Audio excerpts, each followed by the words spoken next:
Hello friends, मैं सत्य रंजन आपको मैं अपने YouTube channel math is magic पे स्वागत करता हूँ। ओके, ये हैं कबीर। ओके, कबीर से रिलेटेड जितना भी बातें हैं मैं आज की वीडियो में आपको बताऊंगा। ओके, कबीर जो थे निर्गुण पंथी संतों में अग्रणी थे। जितना भी निर्गुण पंथी संत हुए उनमें सबसे आगे थे। ओके, वे दिल्ली के सुल्तान सिकंदर लोदी जो 15वीं शताब्दी में शासन कर रहे थे के समकालीन थे। कबीर संत रामानंद के शिष्य थे, अर्थात चेला कह सकते हैं आप। उनके आरंभिक जीवन के विषय में स्पष्ट जानकारी उपलब्ध नहीं है। शुरुआती जो जीवन है उसके विषय में स्पष्ट इतिहासकारों को जानकारी नहीं है। वैष्णव परंपरा के जीवनियों के अनुसार, वैष्णव परंपरा के जीवनी जो लिखा हुआ है उनके अनुसार कबीर, जिसका अर्थ महान होता है, वैष्णव परंपरा की जीवनी में कबीर शब्द का अर्थ क्या होता है? महान होता है।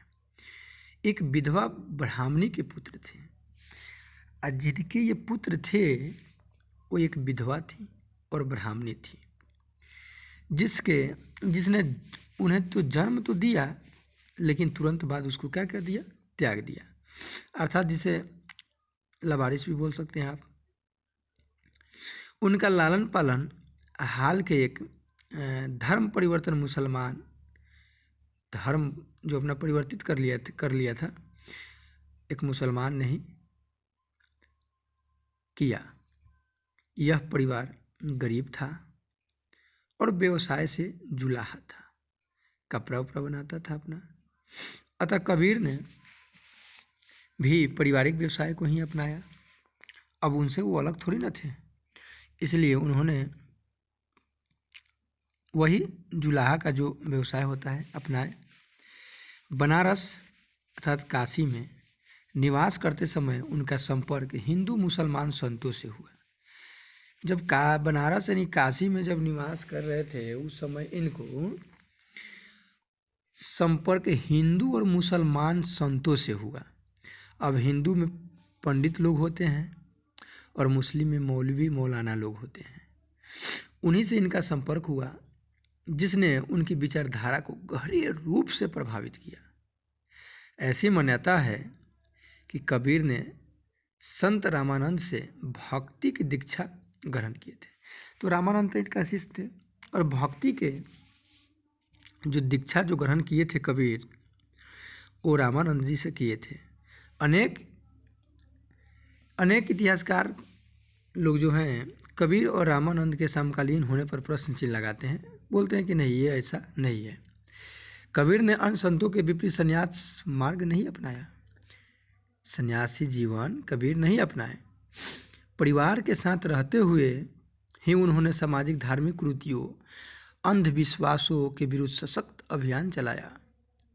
वे एक ईश्वरवादी और सामाजिक धार्मिक एकता के प्रतीक थे।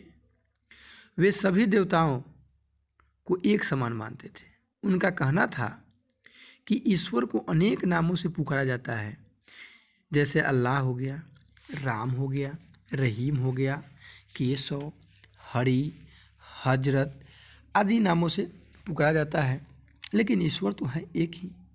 किनका मानना था? कबीर का मानना था। विभिन्नताएं तो केवल शब्दों में है जिनका आविष्कार हम स्वयं करते हैं। अच्छी बात है, अच्छी बात बोले हैं कि विभिन्नता तो केवल शब्दों में ही ना है जी, जिनका लोग ना इसका आविष्कार करता है। ये सभी सर्वव्यापी है। इनकी पूजा के लिए मंदिर, मस्जिद, पंडित, मौलवी की आवश्यकता नहीं है। उन्हें सिर्फ भक्ति और निष्ठा के द्वारा प्राप्त किया जा सकता है। अब देखिए, उनको ये जो भी ईश्वर जो है इनके लिए कोई मौलवी या मौलाना की जरूरत है, पंडित की जरूरत नहीं है। सिर्फ भक्ति और निष्ठा के द्वारा ही ईश्वर को प्राप्त किया जा सकता है। इन्होंने अर्थात कबीर ने मूर्ति पूजा, तीर्थाटन, नदी स्नान, नमाज समेत औपचारिक आराधना की जमकर निंदा किए हैं। मूर्ति पूजा का खंडन करते हुए उन्होंने कहा, पहान पूजे हरि मिले तो मैं पूजू पहाड़। अगर पाहन अगर पूजना है, पत्थर को अगर पूजना है तो हरि मिल जाए तो इससे अच्छा है कि पहाड़ को जाकर के पूजा जाए, माउंट एवरेस्ट को पूजा जाए। इन्होंने बोले थे कि पाहन पूजे हरि मिले तो मैं पूजू पहाड़। योग क्रियाओं से परिचित होते हुए भी वे सत्य ज्ञान के लिए न तो संन्यास को महत्वपूर्ण मानते थे और न किताबी ज्ञान को ही महत्वपूर्ण मानते थे। कबीर ने जाति प्रथा अर्थात कास्टिज्म, ठीक है, और विशेषकर छुआछूत, ये जो अस्पृश्यता था, छुआछूत की अत्यधिक आलोचना की और मानव के मूलभूत एकता पर बल दिए कि मानव के मूलभूत जो एकता है वो होना चाहिए, न कि जाति पाति छुआछूत। जाति, धर्म, नस्ल, वंश या धन के आधार पर वे मनुष्यों के बीच हर प्रकार के भेदभाव के विरोधी थे।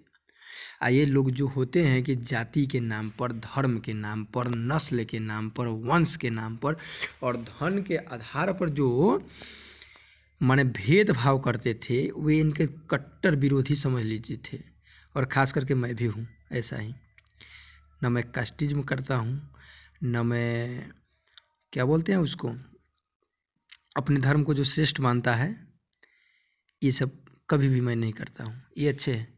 कबीर का मार्ग बहुत अच्छा ही था मेरे भाई, आगे समझिएगा इनके बारे में। वे गरीबों के हमदर्द थे, गरीबों के हमदर्द थे। उन्होंने धन संचय तथा वैभव की भी निंदा किए हैं।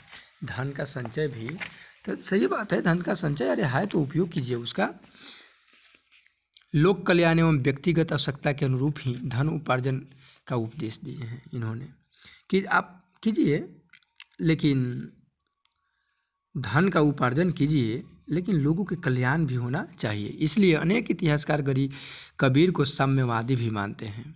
कबीर ने धर्म एवं समाज सुधार से अधिक बल एक सच्चे गुरु के मार्गदर्शन में व्यक्ति के सुधार पर दिया। ओके, तो ये था इनका, ठीक है, कबीर से रिलेटेड बातें। ओके, कबीर पहले और आज भी उन लोगों के लिए प्रेरणा के स्रोत है जो सत्य की खोज में रूढ़िवादी धार्मिक सामाजिक संस्थाओं, विचारों और व्यवहारों को प्रश्नवाचक चिन्ह से देखते हैं। ओके, तो फिर मिलते हैं हम नेक्स्ट वीडियो में। अगर वीडियो अच्छा लगे तो लाइक, सब्सक्राइब और कमेंट कीजिएगा, इससे मेरा मनोबल बढ़ेगा तो मैं और वीडियो बनाऊंगा। ओके।